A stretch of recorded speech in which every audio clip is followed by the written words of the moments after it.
저희는요 2주 전에 예루살렘 회의 결론을 함께 이제 보았습니다. 할례가 구원을 이루는 방법이 될 수 없고 죄인된 우리를 위해 인간의 몸으로 친히 이 땅에 오신 예수 그리스도의 그 십자가 죽음과 부활을 믿는 믿음으로 구원을 얻을 수 있습니다. 결론을 이렇게 예루살렘 회의에서 결정되었습니다.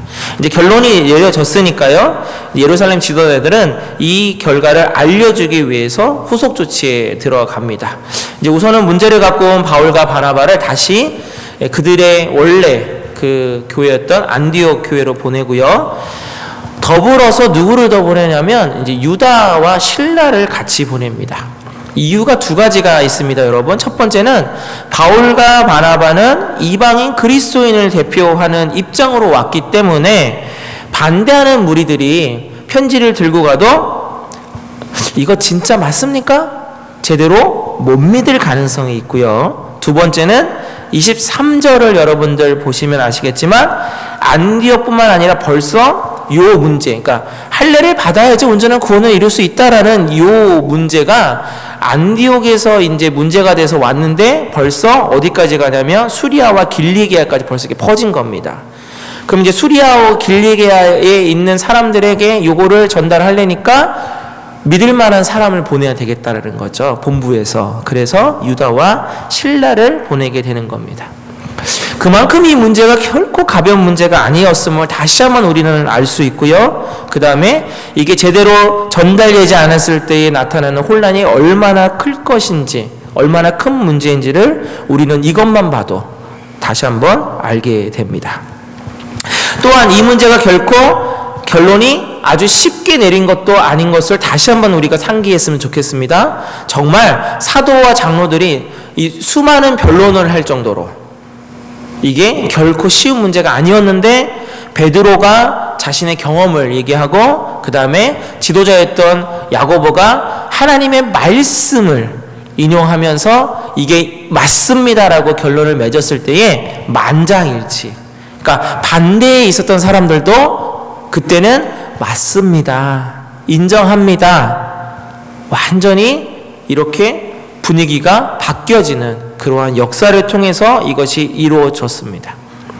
자, 그리고 이렇게 올바른 선택을 했더니 반대쪽에 있는 사람들이 순응하는 결과뿐만 아니라 31절에 보면 그 편지를 받은 사람들이 반응이 뭐냐면 기뻐하더라, 이렇게 되어 있습니다. 기뻐하더라. 올바른 선택을 하면요, 그래서 영적인 올바른 선택의 결과가 무엇이냐? 기뻐하는 겁니다. 자, 무명의 어느 시인이 그 지은 건데 제가 하나 좀 잠깐 좋지 않은 목소리지만 낭독해 드리겠습니다. 제목, 세상살이는 선택입니다. 사람을 선택하기 때문에 천국이 되고 미움을 선택하기 때문에 지옥이 됩니다. 나눔을 선택하기 때문에 행복하고 독식을 선택하기 때문에 불행합니다. 겸손을 선택하기 때문에 아름답고 교만을 선택하기 때문에 추해집니다. 믿음을 선택하기 때문에 평안하고 의심을 선택하기 때문에 불안합니다. 감사를 선택하기 때문에 풍성하고 불평을 선택하기 때문에 쪼들립니다. 이처럼 세상살이는 우리의 선택에 달렸습니다. 우리가 살아갈 때 얼마나 많은 선택을 해야만 합니까? 제가 이 설교 준비하면서 작년에 있었던 일이 훅 하고 지나갔습니다. 우리 여자 성도님들하고 저기 그 미시사가 쪽에 갔던 거 기억나시죠, 여러분? 네, 만두땡이라는 음식점에 가가지고 음식을 시키는데 와, 아무리 그래도 그렇지 갔던 분들이 정말 메뉴 몇 가지에서 통일이 안 되고 한 10가지로 기억합니다. 거의 올모스트 그 정도의 메뉴를 고르시는 걸 보면서 제가 그때 설교 시간에 한번 말씀드렸죠. 야, 이 적은 인원도 이렇게 통일하기가 쉽지 않구나 했던 것이 기억이 납니다. 얼마나 선택하기가 어려웠으면 그러셨겠어요, 여러분.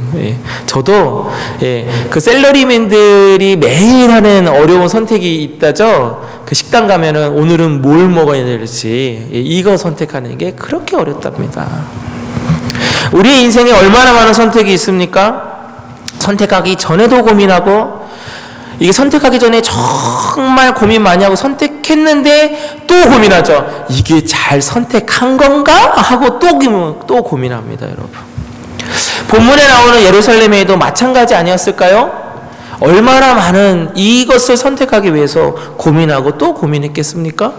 그런데 여러분, 예루살렘 회의는 고민한 다음에 우리는 이게 맞나 하고 또 고민을 하는데, 여기는 그게 없습니다. 자, 그 답을 오늘 우리가 같이 나눠보려고 합니다. 자, 28절입니다, 여러분. 28절에 보면 뭐라고 시작하면 이렇게 됩니다. 성령과 우리는, 이렇게 되어 있습니다. 성령과 우리는. 그냥 우리는 하면은 맞는데 성령님이 들어갑니다. 정말 어려운 선택을 하는데 그것이 올바른 선택이 되게 된 것은 바로 성령님과 함께하는 선택이었기 때문입니다. 말의 주어가 성령님입니다, 여러분. 삶의 주어가 성령님이 되어야 되고 우리 삶의 주어가 성령님이 되어야 될 줄로 믿습니다. 그때 선택이 제대로 된다는 거죠. 우리가 대부분 선택하는 경우는요, 내 현실과 연관되는 문제가 많습니다. 그렇죠, 여러분? 저는 조금 다르죠. 저는 이제 교회를 이끌고 가야 되니까 또 다른 부분이 있지만, 여러분들 살아가는 부분에 우리 삶에 연관된 선택이 참 많습니다. 그때 딱 정확하게 두 분리로 나눠집니다. 하나님이 하고 싶은 부분인가? 내가 하고 싶은 것인가? 선택의 이유가요, 내가 하고 싶은 것이 아니라 하나님의 기준으로, 다시 말씀드리면 성령이 되어간다면 그것은 올바른 선택이 될 수밖에 없습니다. 그래서 우리는 매 순간 뭐 하면 되냐면, 여러분, 물어보면 됩니다. 누구에게요? 성령님께. 근데 솔직히 여러분, 제 이런 질문 한번 드려보고 싶은데 물으십니까? 묻고 계십니까? 잘 안 묻지 않습니까? 안 묻고 결정할 때가 많죠. 왜 그런지 아십니까, 여러분? 제가 이 설교를 좀 하면 저를 한번 뭐 남 얘기할 필요 없어요. 제가 잘 안 물을 때 뭐냐면, 물어보면 답이 내가 원하지 않는 답이 나올 것 같아요. 그러니까 안 물어보는 거예요. 내가 손해볼 것 같거든요. 그만 안 물어봐요. 뭔가 나보고 꼭 또 참으래요. 그러면 안 물어봐요. 왜? 내가 손해보고 내가 힘들고 이거 결국은 뭔지 아니까 자꾸 안 물어보게 되대요. 얼마나 우리 안에 그런 것들이 많습니까? 그 여러분, 물어보면 하나님이 답변해 주세요. 예전에 내가 누구야 하나님이다 하면서 나타나면서 답변해 주시는 게 아니라, 지금 시대는 하나님이 다 답해 주셨어요. 자, 에베소서 6장 17절 말씀 한번 볼게요, 여러분. 자, 같이 읽겠습니다. 시작. 구원의 투구와 성령의 검 곧 하나님의 말씀을 가지라. 아멘. 에베소서 때는 하나님의 말씀이 이렇게 책으로 안 나와 있지만, 여러분 지금은 어떻습니까? 성령의 검 곧 하나님의 말씀을 가져라. 여러분 갖고 계시잖아요. 하나님의 말씀이 곧 성령의 인도하심입니다. 자, 요한복음 14장 26절도 같이 읽겠습니다. 시작. 보혜사 곧 아버지께서 내 이름으로 보내실 성령, 그가 너희에게 모든 것을 가르치고 내가 너희에게 말한 모든 것을 생각나게 하리라. 성령님이, 도우심의 성령님이, 보혜사 성령님이 우리에게 가르쳐 주신답니다. 성령이 우리에게 가르쳐 주세요. 가르침을 받는 입장은 무엇입니까? 모를 때. 그쵸, 여러분?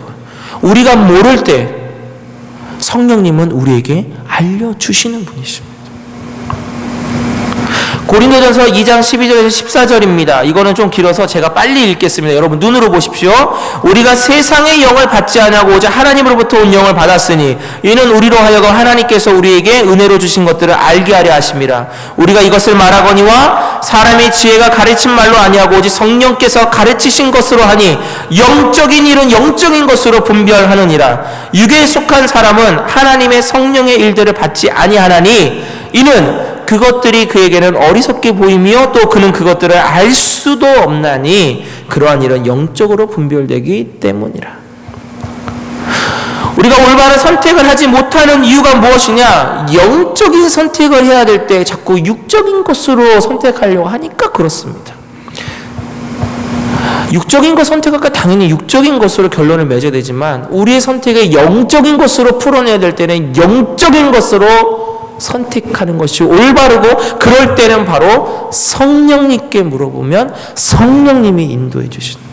우리가 무엇을 못하느냐? 영적인 것을 영적인 것으로 안 풀어내려고 하니까 그렇습니다. 성령과 함께하는 선택을 하면 우리에게 올바른 길로 성령님이 인도해 주실 줄을 여러분들 믿으시며 나아가시기를 축복합니다. 말씀과 기도를 통해서요, 계속 물어야 됩니다.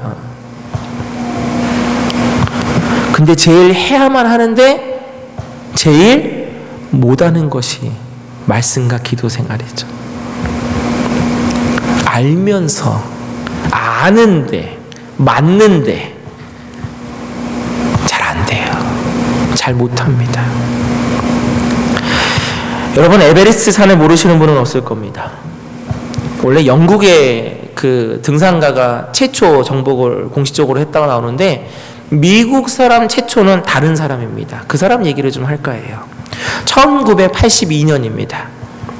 에베레스트 산을 정복하기 위해서 미국의 등반대원들이 고도의 훈련을 하고 네팔에 모였습니다. 그때 세르파라는 사람이 있습니다. 안내하는 사람이에요. 네팔 현지 그 고산지대에 사는 사람인데, 그래서 이 사람들이 바로 짐도 옮기고 길 안내를 하는 사람들입니다. 이 사람들이 미국의 등반대원들에게 이렇게 얘기합니다. 전적으로 저를 믿고 따라와 주십시오. 그런데요, 미국에서 온 사람들이 이 세르파를 무시합니다. 알면 얼마나 알아. 우리가 산을 타도 얼마나 많이 타고 얼마나 많이 준비를 하고 얼마나 많이 훈련을 했는데 하면서 그들의 말을 안 따릅니다. 그때 유독 한 사람만 이 세르파 사람을 믿고 따라가는데 그 사람의 이름이 루 히테거라는 미국 등산가입니다. 결국 이 사람만 정상에 정복해서 미국 사람 중엔 최초로 에베레스트 산을 정복한 사람이 됩니다. 여러분, 세르파가 마치 우리들에게는 성령님과 같은 존재입니다.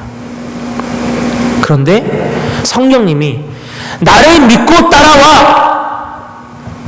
그러면 된다라고 얘기하는데, 그럼 전적으로 성령님을 믿고 따라가면 되는데 마치 이 교만하고 자신을 믿고 나아갔던 이 미국 등산가들처럼 우리가 얼마나 많이 준비를 하고 얼마나 많이 훈련을 했는데 당신 같은 사람을 내가 따라가냐고 하는 그러한 오류를 저와 여러분은 절대로 범해서는 안 될 것입니다.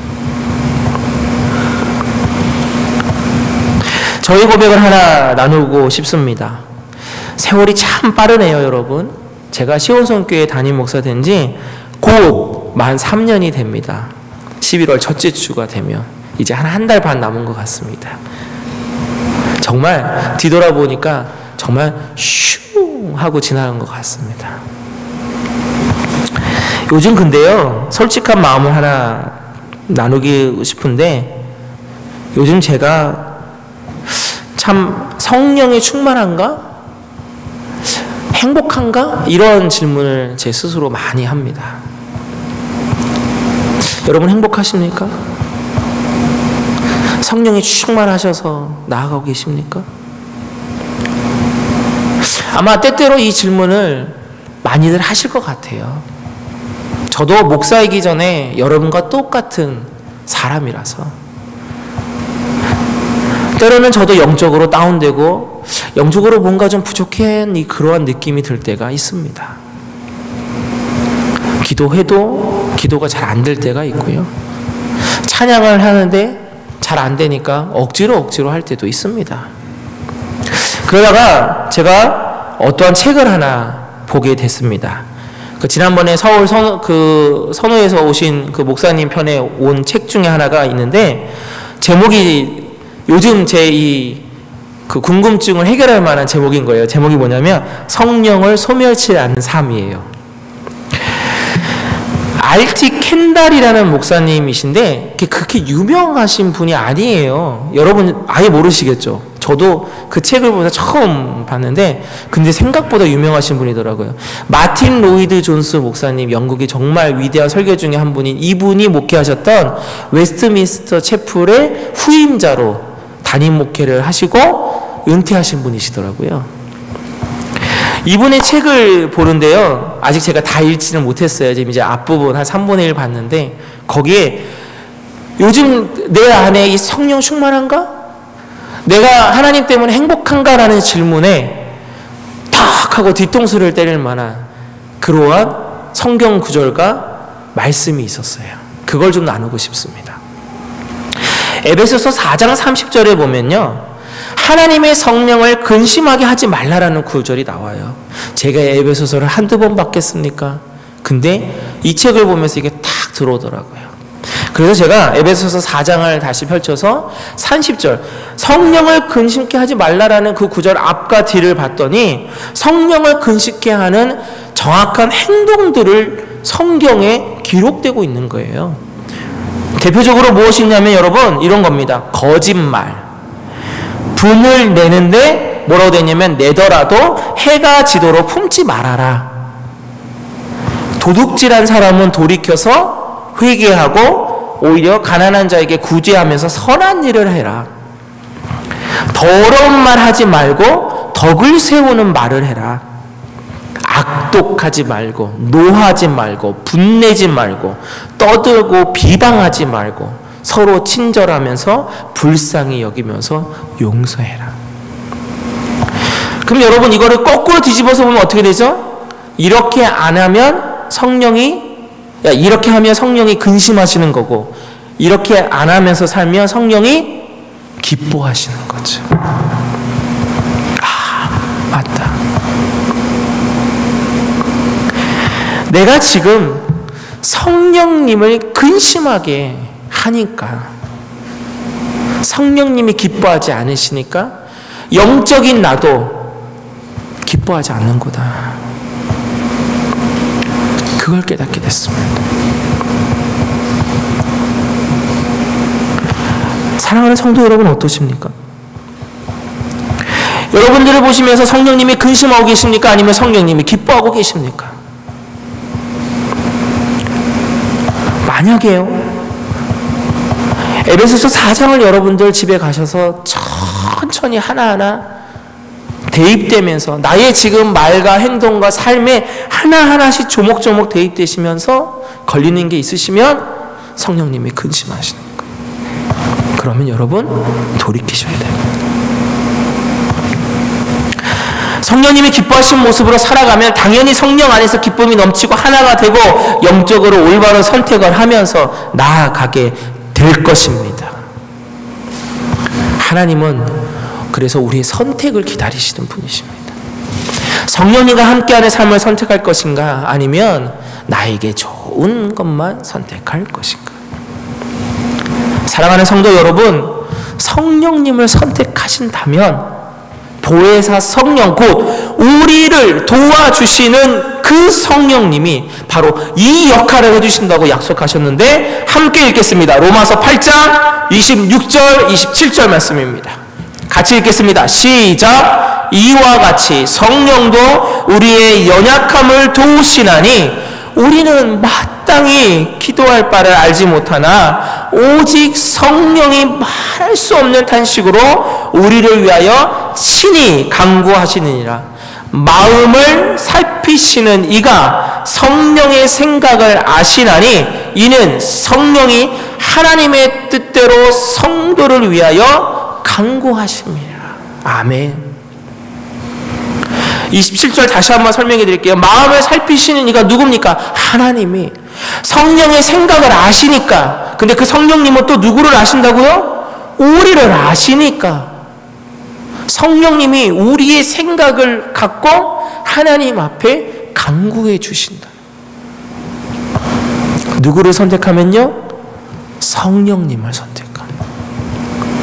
그래서 여러분, 주저 말고 성령님을 선택하시고 성령님께 도움을 구하는 저와 여러분 되시기를 축복합니다. 말씀과 기도를 통해서 어떻게든지 성령님 붙드는 거예요. 세르파가 나를 믿고 따라오면 정복할 수 있습니다. 성령님이 말씀하세요. 나를 믿고 따라오면 하나님이 기뻐하시는 선택을 하고 기뻐하시는 삶을 살 수 있을 것이다. 그러면 나 의지하지 않고 내 거 갖고 가지 말고 성령님 믿고 성령님 따라가는 그것만 우리가 선택하고 나아간다면, 그래서 성령님이 기뻐하시는 일을 한다면 저는 자신 있게 말씀에 의지해서 여러분들에게 드릴 수 있습니다. 그렇게만 하신다면 여러분의 삶에 기쁨이 넘칠 겁니다. 여러분의 삶이 안전할 것입니다. 여러분의 삶에 만사 형통의 축복이 임할 것입니다. 그렇게 되시기를 주님의 이름으로 간절히 축복합니다.